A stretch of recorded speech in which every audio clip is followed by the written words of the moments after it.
ಈ 6 ವರ್ಷದಲ್ಲಿ ನನ್ ಮಗ ಏನಾಗಿದ್ದಾನೆ ಅನ್ನೋದೇ ಗೊತ್ತಾಗ್ತಾ ಇಲ್ಲ. ಅಪ್ಪ ಅಂತೂ ನೀನ್ ಹೇಗಿದ್ಯಾ ಅಂತ ಒಂದಿನಾನು ಫೋನ್ ಮಾಡಿ ಕೇಳಿಲ್ಲ. ಅಂದ್ಹಾಗೆ ನನ್ ಲೈಫಲ್ಲಿರೋ ಅಷ್ಟು ಮಿಸ್ಟ್ರಿ ಇನ್ನೆಲ್ಲೂ ಇರಲ್ಲ ಅನ್ಸುತ್ತೆ. ಐರಾಳ ಅಪ್ಪ ಸೂರ್ಯಪ್ರಕಾಶ್ 6 ವರ್ಷದಲ್ಲಿ ಒಂದಿನಾನು ಅವಳಿಗೆ ಕಾಲ್ ಮಾಡಿರ್ಲಿಲ್ಲ.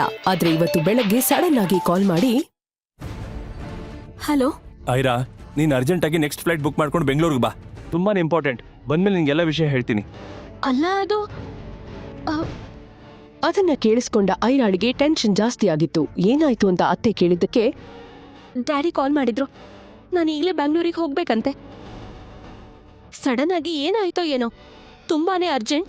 ಅಲ್ಲಿ ಬಂದ್ಮೇಲೆ ಎಲ್ಲ ಹೇಳ್ತೀನಿ ಅಂತ ಹೇಳಿದ್ರು. ನಿಜ ಹೇಳ್ಬೇಕಂದ್ರೆ ಐರಾಗೆ ಬೆಂಗಳೂರು ಅಂದ್ರೇನೆ ಭಯ ಹುಟ್ಟಿಸಿತ್ತು. ಯಾಕಂದ್ರೆ ಅವಳ ಲೈಫಲ್ಲಿ ನಡೆದು ಹೋಗಿದ್ದ ಕೆಟ್ಟ ವಿಚಾರಗಳು, ಹಳೆ ನೆನಪುಗಳು ಅವಳನ್ನ ತುಂಬಾನೇ ಕಾಡ್ತಿತ್ತು. ಅವಳ 6 ವರ್ಷದ ಮಗಳ ಮೇಲೆ ಇದ್ಯಾವುದರ ನೆರಳು ಬೀಳ್ಬಾರ್ದು ಅನ್ಕೊಂಡಿದ್ಲು.